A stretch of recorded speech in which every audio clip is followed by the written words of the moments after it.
Hi friends, welcome to जेनास channel. आज मैं स्टैंडर्ड 8 का चैप्टर नंबर 1 नेचुरल रिसोर्सेज का माइंड मैप स्टार्ट कर रही हूँ। ये चैप्टर में नेचुरल रिसोर्सेज को डिफरेंट टाइप से इन लोगों ने बुक में दिया है। So I think will start with that. First of all बना लेते हैं। First of all natural resources and their uses के एक फ्लो चार्ट रेडी कर देते हैं माइंड मैप का। First of all nature as a resource, very important. Nature becomes a resource when human use it.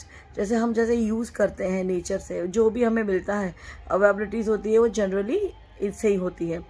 Then we will see responsibilities, okay, responsible and wise use of natural resources, okay, stewardship से। जैसे मैं next video में I will show you and I tell you, not exactly show you, but मैं आपको brief करूंगी water crisis के बारे में जो इंडिया में बहुत बुरी तरह चल रही है।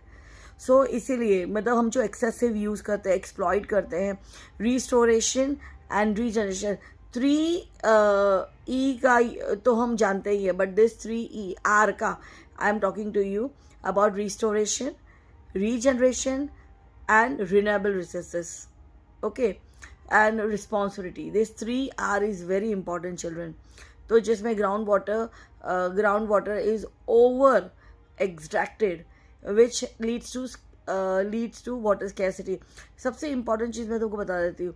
जैसे पहले के टाइम में क्या होता था कि बोरवेल जो होता था ना, वो एक लाइन में एक ही के घर पे होता था, ठीक है, लेकिन अब हर एक के घर पे है।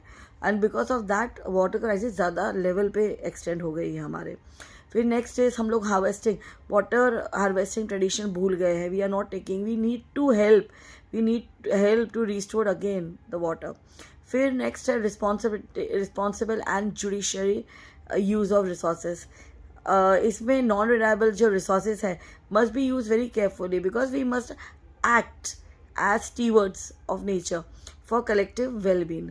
अब इसके बाद एक और फ्लो चार्ट हम बनाएंगे, categories of natural resources.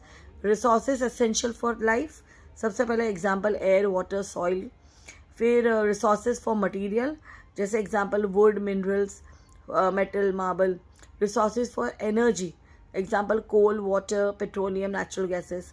Then we'll talk about renewable resources and non-renewable resources. Renewable resources, the resources which can replenish naturally over time. Example में तो सोलर एनर्जी है, विंड एनर्जी है। फिर नॉन रिन्यूएबल रिसोर्सेज में the resources which are created over long period. अब ये long period और they can not be replaced easily. Example coal, petroleum, ऐसा नहीं कि हमने अभी बना लिया और हमारा काम हो गया। So it is very important for us to take care of it, and this is a exact time where we need to take care. और children, I do want you all to comment अगर तुम्हें कोई एक topic पे समझना है तो. So please till that, bye and update and upgrade yourself.